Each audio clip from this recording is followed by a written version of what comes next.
이상한 사람은 절대 아닙니다. 제가 뭐 잘 아는 사람인데 공교롭게 동기예요, 이 사람은. 74년생이네. 좋네. 아주 뭐 도라이나 뭐 이런 판사는 아니고 도라이 결정을 하려고 했던 거는 아닌 것 같고 갑자기 구속 취소됐습니다. 윤석열 구속 취소됐는데 뭐 때문에 취소된지 알 수가 없어가지고. 그거 좀 봤는데 일단은 재판부는 형사 25부 지금 본 재판하는 그 부에서 구속 취소 이런 것도 심리를 하는데 두 가지 정도 같아요. 예, 두 가장 가지. 큰 거는 예. 시간을 못 지켰던 것 같아요. 구속 기간 만료. 예. 근데 그거 사실은 예전에 관례적으로 서류만 접수되면 괜찮고로 돼 있었는데 서류는 갔는데 사람이 안 갔는 거 뭐 이런 것들 때문에 그 불일치 때문에 사실 문제가 된 것 같아요. 구속 기간이 만료되기 전에 공소를 해야 되는데 구속 기간이 지난 뒤에 공소를 했으니까 이건 무효다. 네, 원래 같으면 예컨대 실질 심사라든지 이런 거 하면 그 정도 빠졌고 했는데 실제로 계산해 보니까 10일 지난 이후에 구속 기간이 만료된 이후에 공소 제기되기 때문에 그 구속 자체가 지금 무효인 상황이다라고 그러니까 이걸 본 것 꼼꼼히 같습니다. 읽어보니까 과연 구속 기간 내에 기소가 됐느냐 안 됐느냐를 따질 때 날도 따질 거냐 시간으로 따질 거냐 이 부분에서 나는 시간으로 따지겠다. 그렇지. 이게 이제 판사의 생각이고 시간이 가장 중요하다 이 말이에요. 그렇죠. 시간으로 따질 건데 그러면은 언제까지 했어야 되느냐에 대한 요 시간을 따질 때 중간에 뭐 예를 들면 법원에 서류가 있었던 시간이라든지 이거 빼주게 되는 시간. 그러니까 여기서는 불사안입이라고 해놨는데 애초에 그러면 구속기간으로 치지 않아야 되는 어쩔 수 없이 소모해야 되는 시간들이 있지 않습니까? 여러 가지 행정 처리하거나 이런 데 들어가는 시간 요런 거는 빼주게 돼 있는데 그 빼주는 시간을 뭘로 계산할 거냐. 구속 전 피의자 신문, 구속 적부 심사의 경우에 수사 관계 서류 등이 법원에 있었던 기간은 구속 기간에 불산입된다라는 명문의 규정이 있다라는 거예요. 그래서 이 윤석열이 구속 전 피의자 신문, 그러니까 실질 심사 얘기하는 거죠. 그다음에 구속 적부심 이런 걸 받았던 기간은 빼는 게 맞다. 빼야 되는 게 그렇죠. 맞는데. 그래서 윤석열 측은 이 25일 날까지 했어야 되는 건데 니들이 늦게 했어 라는 거에 대해서 검사들은 아니야 당신이 뭐 적부심도 받고 이래서 우리는 26일 날 기소를 했지만 26일 날까지 미뤄지는 게 맞아 이 논리였거든요. 근데 이 판사가 보기에 체포 적부심에 대해서는 그러한 규정을 두고 있는지가 명확하지가 않다. 그러니까 이거는 빼줘야 되는 이건지가 법에 안 정해져 있다. 그래서 구속기간에 불산입해야 한다고 보기가 어렵다. 그래서 이거는 계산을 해줘야 된다. 이게 적부심이 두 난 개거든. 동의가 안 되는데. 아니 그러니까 구속 적부심일 때는 계속 이렇게 해왔기 때문에 그걸로 기준으로 날날 계산을 했던 것 같아요. 근데 체포 적부심은 상당히 촉박하게 진행되잖아요. 48시간 내내. 더군다나 내니까. 거의 받는 사람도 없고 이거는. 그러니까 했던 사람도 거의 없고 그러다 보니까 실무대로라면 구속 적부심이라고 생각하고 날짜로 계산해 보면 실제로 2025년 1월 24일 24시가 만료예요. 근데 적부심 했기 때문에 플러스 해가지고 26일 공구시까지 가능하다라고 보고 했던 건데 결국은 지금 체포 적부심은 산입 규정이 없기 때문에 그걸 빼라는 거예요. 아니 구속 적부심은 치면서 채속 적부심은 빠진다.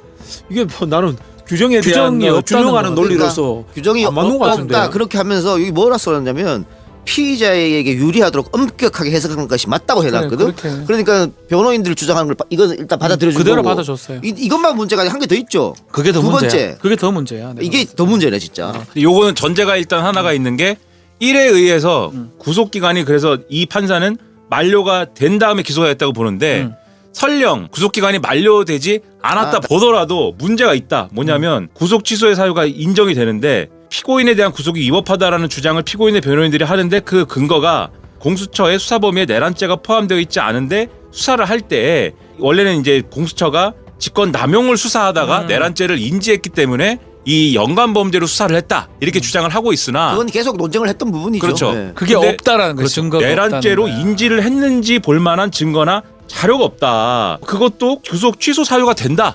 이 판사는 그렇게 본 거죠. 그러니까 두 가지인 거예요.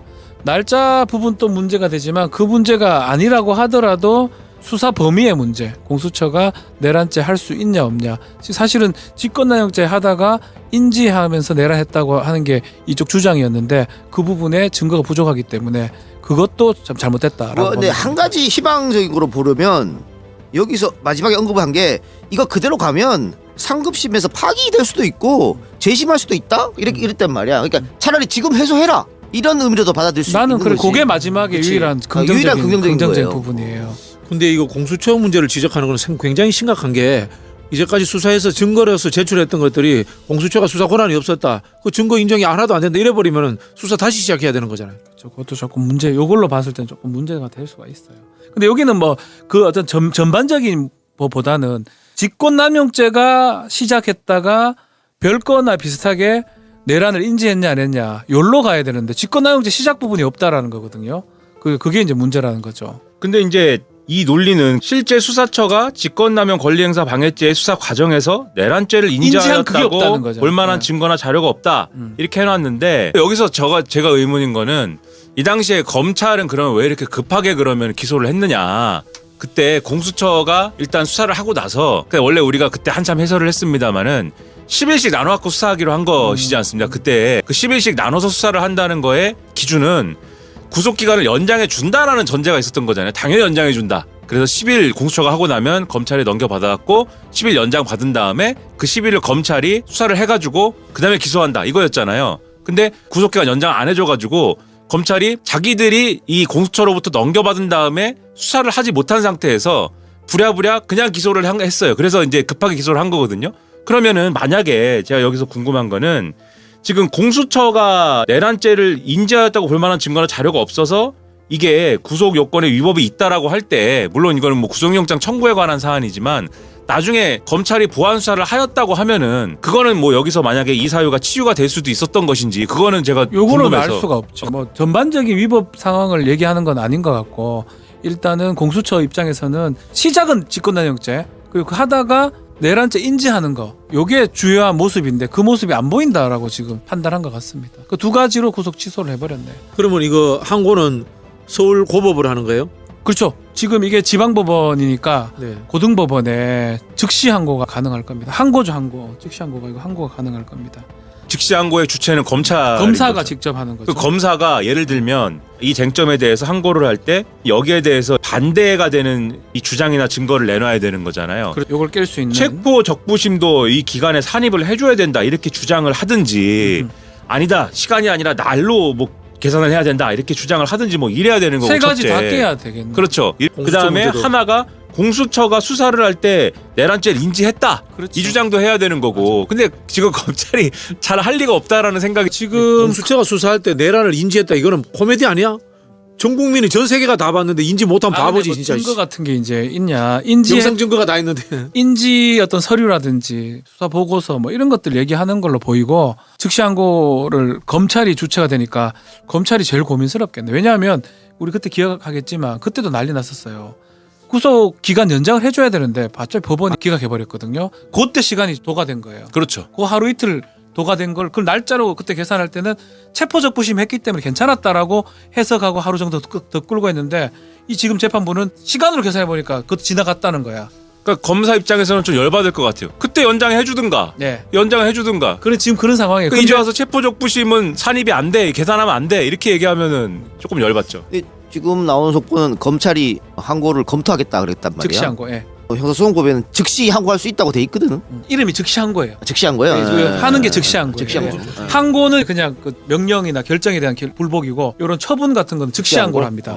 그래서 즉시 항고를 아마 7일인가 며칠 안에 할 겁니다. 그럼 뭔가 다시 바로 결정 또 판결을 받아야 돼요. 고등법원에서. 그러니까. 예. 또 재항고도 가능해요. 즉시 항고하면서. 그 대법원 판결까지도 가능한 상황 아닌가 생각이 듭니다. 판사가 그 직위원 판사예요. 그러니까 이름이 중국 오해받는. 이름이라고 막 공격하더니. 근데 뭐 저희 동기고 뭐 이상한 사람은 절대 아닙니다. 제가 뭐 잘 아는 사람인데 다 알아요 이렇게. 공교롭게 동기예요 이 사람. 74년생이네. 연수원 좋네. 법무관을 같이 이제 했었던 동기인데 아주 뭐 도라이나 뭐 이런 판사는 아니고 도라이 결정을 하려고 했던 거는 아닌 것 같고 저는 그래도 그나마 좀 마지막에 방점을 두고 싶거든요. 그러니까 마지막에 이 설명 자료를 보면 아까 말씀해 주셨지만은 공수처법 등의 관련 법령에 명확한 규정이 없고 이에 관한 대법원의 해석이나 판단이 없는 상태인 바 절차의 명확성을 기하고 수사 과정의 적법성에 관한 의문의 여지를 해소하는 게 바람직하다. 왜냐하면 이러한 논란을 그대로 두고 형사재판 절차를 진행을 하면 상급심에서의 파기 사유는 물론 한참 시간이 지난 후에도 재심 사유가 될 수 있다. 괄호 열고 예를 들어 최근 김재규 사건의 재심 결정 등 이렇게 돼 있어요.